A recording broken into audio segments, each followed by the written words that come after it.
Welcome back. While the number of vaccinated Americans slowly climbs, vaccine hesitancy still remains a major stumbling block, one that's been fueled by a flood of misinformation from anti-vax groups. Our next guest wrote an op-ed for CNN.com titled, quote, "Anti-vaxxers are using the same tactics as cults do to attract followers on social media." In it, he writes, quote, "In 1974, I was recruited into a cult. Thankfully, after 2.5 years, I was deprogrammed and realized my mind had been hacked.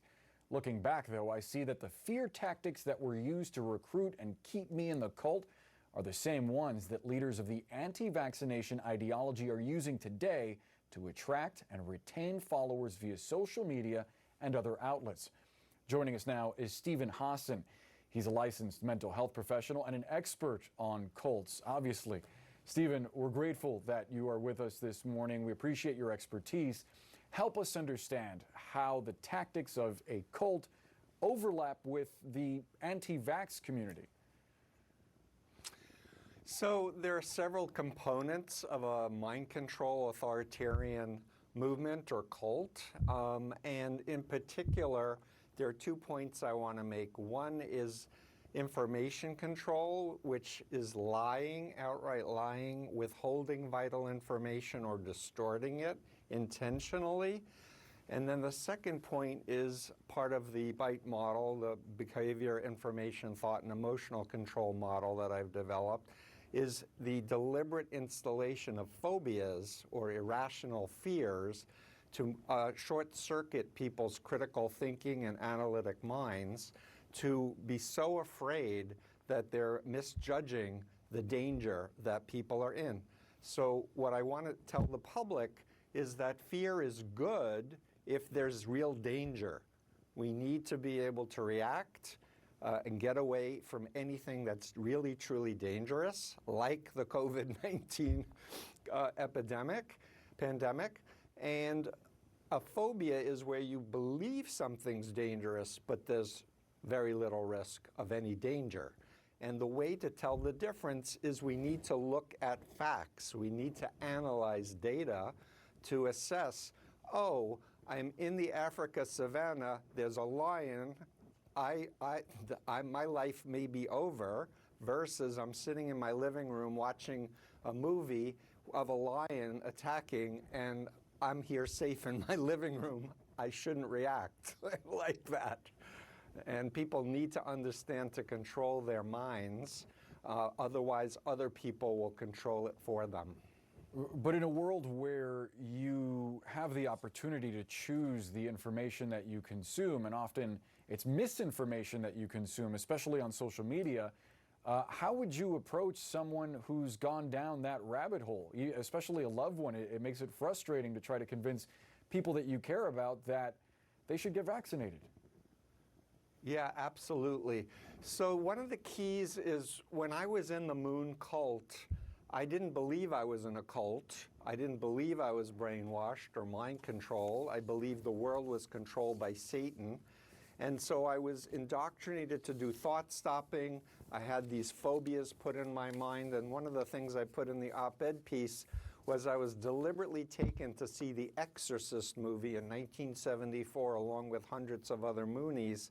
And then Sun Myung Moon, the cult leader, who claimed to be the Messiah and 10 times greater than Jesus, said God made this movie, and this movie was a prophecy of what would happen if you left the church. So I was so afraid of evil spirits. Before the cult, I didn't believe in Satan. I'm Jewish. But they had indoctrinated me so much with fear that I couldn't imagine ever questioning Moon or leaving the cult. And what's happening now, as I see, are people are in a cult where they are so programmed to dismiss any critics, any former members. For example, there's a great book I want to tell your listeners about, The Doctor Who Fooled the World. It's all about Andrew Wakefield, who started this anti-vax autism nonsense. It's been thoroughly debunked in this book. And what I'd love to see is more mental health professionals who are experts on phobias teaching people how to do an intervention, basically, where people are taught how to control their minds. So if I have a second, I'll just say, if you have an elevator phobia, you can't imagine riding safely and comfortably in an elevator. All you can do is imagine plummeting to your death or being trapped for eternity.